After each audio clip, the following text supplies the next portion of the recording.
Now, so key features means today we are going to discuss key features of federal government.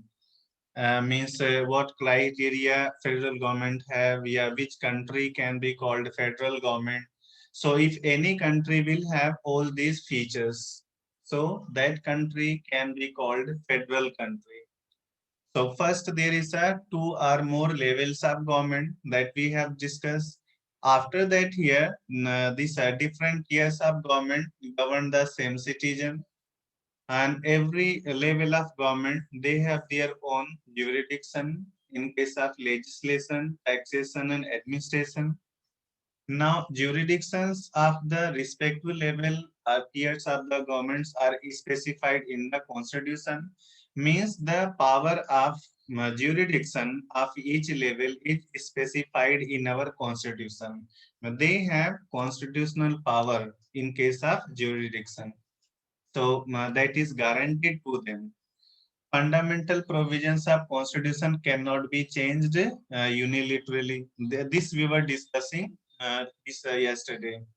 Okay, this we were discussing means the fundamental provision of constitution cannot be changed unilaterally. Unilaterally means central government cannot change it alone. Maybe doesn't matter which party will form the government in center. Yeah, which party will be in the center doesn't matter, but they cannot make changes in our this fundamental provision of the constitution. If they want to make the change in the fundamental provision of constitution, so they have to take consent. So first, both houses of parliament will agree, as well as our state government also will be agreed. In this case, they can change fundamental provision of the constitution. So, to change the fundamental provision of the constitution, it is necessary for the central government to take the consent of state government. Then only they can make changes, and it is not a easy process because state governments they will not be agreed all the state governments. So in this case here means it is not a easy process to change the fundamental provisions of the constitution. So this can be in only federal government. Even this it cannot be in other governments. Let's say China need any this consent from the state government to make changes in the fundamental provision of constitution. I think don't need. Okay, China Okay. doesn't need. So the central government in China doesn't need consent of state governments to change the fundamental provision of constitution. Now, so in case of Xi Jinping, I think he will be president till his death in the China. They have made Yes, changes. sir. Na? So this Yes, he became the president till his death, Xi Jinping. So how it became possible? They have changed their fundamental provision. They have changed the fundamental provision of their constitution, and then they have elected him as a president for the lifetime. But it cannot be possible in our constitution. Okay. Now, next feature. So here they have different this code this that we have seen now. So courts have power to interpret the constitution. Let's say if central government, yeah, state government, they are not ruling according to our constitution. So our Supreme Court, yeah, our High Court, they have power to interpret the constitution. Means they will tell the government that this is the violation of this rule, yeah, this act is a violation of this rule. So they will give order to state government to not repeat all these things.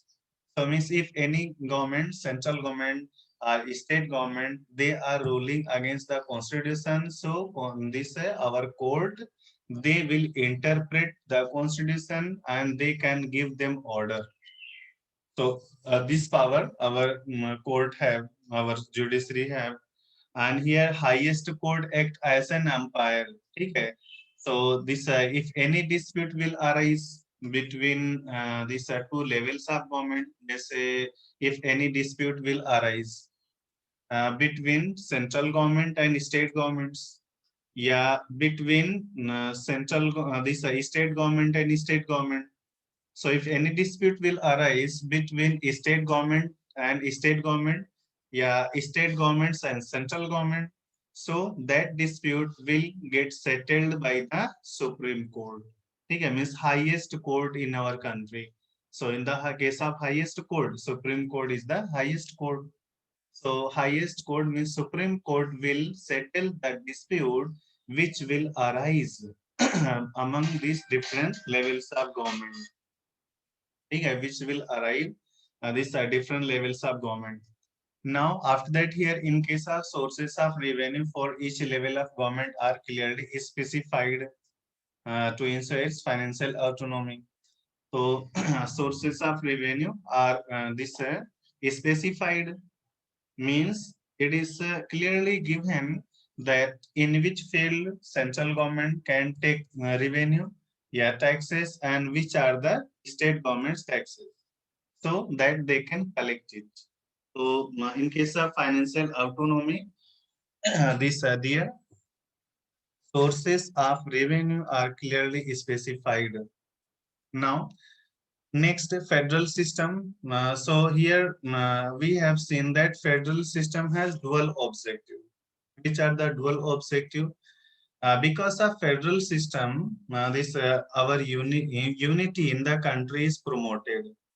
So federal system of the government promote unity in the country. Means as much as there will be federal structure, so that much any country will be united. And it also safeguard this unity of our country. So means when power is divided among the different constituent units, it make our country more united. So in this case here, this it has dual objective, while at the same time accommodate regional diversity. So which are the dual objective?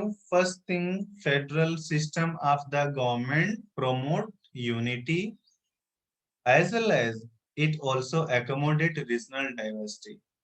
So it is in our only federal system. Now, so these are the 7 features. These are the 7 key features of the federal system of the government. Now, next key features we can get